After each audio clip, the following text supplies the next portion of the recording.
সকল মহাদেবের ভক্তকে হর হর মহাদেব। আপনারা আগের দিন দর্শন করেছেন বাবা ওমকারেশ্বরের।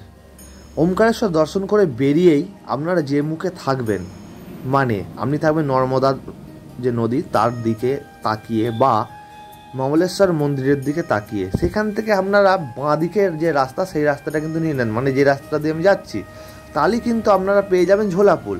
আর ভুলবশত আপনারা যদি ডান দিকে রাস্তা নেন তাহলে কিন্তু আপনারা যে রাস্তা দিয়ে এসেছেন, মানে পুরনো ব্রিজ সিমেন্টের, সেই দিকে কিন্তু পৌঁছে যাবেন। যে আলোটা দেখা যাচ্ছে ওটা ড্যাম, এটা কাবেরী আর নর্মদার জল ওখানে আটকে রেখে ওখান থেকে ছাড়া হয় প্রয়োজন মতো।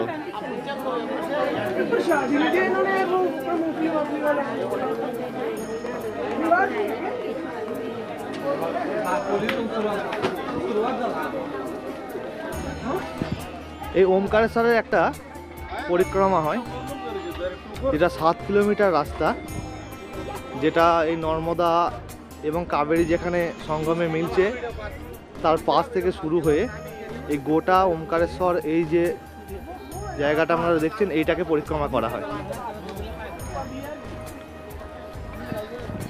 আমরা এখন বাবা ওমকারেশ্বরের দর্শন করে নিয়েছি এবং খুবই ভালো দর্শন হলো। ভিড় ঠেলে হয়তো আমাদের যেতে হলো, কিন্তু যাওয়ার পর যখন বাবার মূর্তির কাছে আমরা এলাম তখন হঠাৎ করেই কিছুজন ভাইদেরকে এখানে কোনো মুখবোধী সংস্থা থেকে নিয়ে এসেছিলো দর্শনের জন্য, তো তাদের লাইনে আমাদেরকেও টেনে নেওয়া হলো। তো এটা আপনারা যেভাবে নেবেন সেটা আমাদের কিছু এসে যাচ্ছে না, তো আমাদের সেই সুযোগ পেলাম, আমাদেরকেও টেনে নিয়ে সেই ভাইরা আমাদেরকেও দর্শন করে দিল ওদের সাথে। তো আমরা খুব সুন্দর বাবার দর্শন পেয়েছি। হর হর মহাদেব। এখন আমরা যাচ্ছি, জয় বাবা ওমকারেশ্বর, এখন আমরা যাচ্ছি মমলেশ্বর মহাদেবকে দর্শন করতে। মন্দিরের দরজার মুখে যখন আমরা দাঁড়িয়েছিলাম, মন্দিরের ভেতরে যখন ঢুকবো তখন কিন্তু আটকে দেওয়া হয়েছিল আমাদের লাইনটাকে, কারণ এই যে সমস্ত ভগবানের স্পেশাল বাচ্চারা আছে তাদেরকে নিয়ে এসেছিল কিছু ভালো লোক দর্শন করানোর জন্য, তাদের লাইনটা খুলে দেওয়া হয়েছিল। তো আমি তাদের সঙ্গে কথা বলছিলাম ইশারাতে, যে কোথা থেকে এসছে, বাড়ি কোথায়, হর হর মহাদেব বলছিলাম। তারাও আমার সঙ্গে, যারা যারা শুনতে পায় না কিন্তু মুখে বলতে পারে, তারাও বুঝে কিন্তু হর হর মহাদেব বলছিল। হঠাৎ করেই তাদের সঙ্গে যে আমি ভালো ব্যবহার করছিলাম, কথা বলছিলাম, ওনাদের যারা নিয়ে এসছে তারা আমাদের হাতটা ধরে টেনে নিল ওদের সাথে, যে দর্শন করে দিল ওদের লাইনে।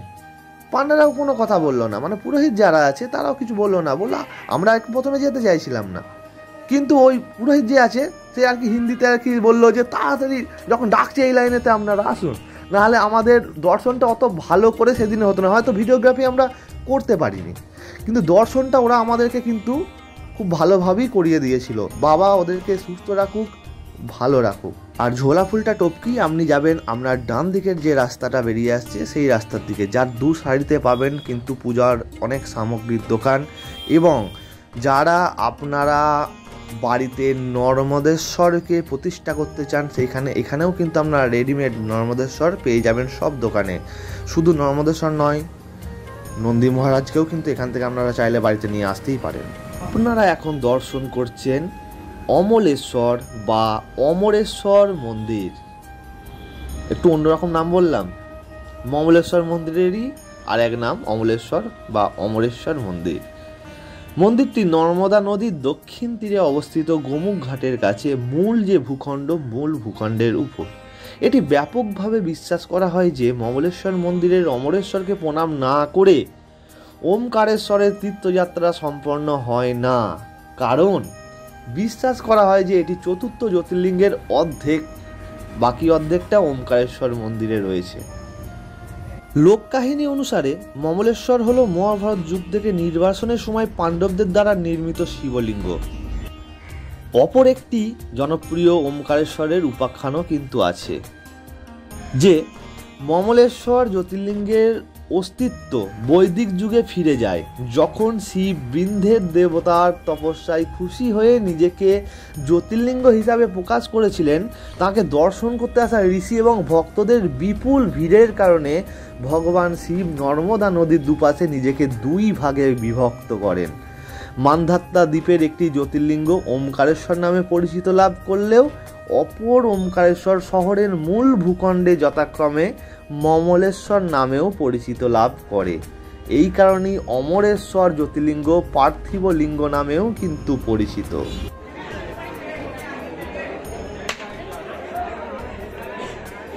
2025 সালে বেশ কয়েকটি যাত্রা করার সংকল্প নিয়ে বাবার মন্দিরে পুজো দিয়ে আমরা কিন্তু নারকেল ফাটিয়ে তার শুভারম্ভ করলাম এবং নারকেলটি আমাদের দেখতেই পাচ্ছেন খুব ভালো ছিল।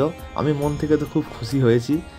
তো বাবার কাছে আমরা অনুমতি নিলাম এবং বাবা যেন সবসময় আমাদেরকে ঠিকঠাক রাখে, ভালোভাবে চলতে সাহায্য করে, তার জন্য কিন্তু বাবার কাছে প্রার্থনা করলাম সকলের যেন ভালো হয়। এখন আপনারা যেদিক মুখে দাঁড়িয়ে প্রণাম করছেন তার আপনার বাঁ দিকের রাস্তাটা নেবেন, এই ডান দিকের রাস্তাটা কিন্তু নেবেন না, তাহলে আপনারা পেয়ে যাবেন এই রাস্তাটা, যেটাই আপনি পুরনো ব্রিজ পর্যন্ত চলে যেতে পারবেন, তাহলে আর কোনো কিন্তু কিছু অসুবিধা হবে না। এবার একটা আপনাদের এমন দৃশ্য উপভোগ করাবো যেটা আপনারা দর্শন করুন। হর হর মহাদেব শম্ভু। যখন এই রাস্তাটা দিয়ে আপনারা যখন যাবেন তখন আপনারা এপার থেকে ওমকার পর্বতের পুরো দৃশ্যটা আপনারা দেখতে পাবেন আপনাদের চোখের সামনে, এবং তার যে ছায়াটা পড়ে আছে কিন্তু নর্মদার জল। এটা ওমকারেশ্বরের একটা বিষ্ণু মন্দির যেটা খুবই পুরনো এবং জনপ্রিয়।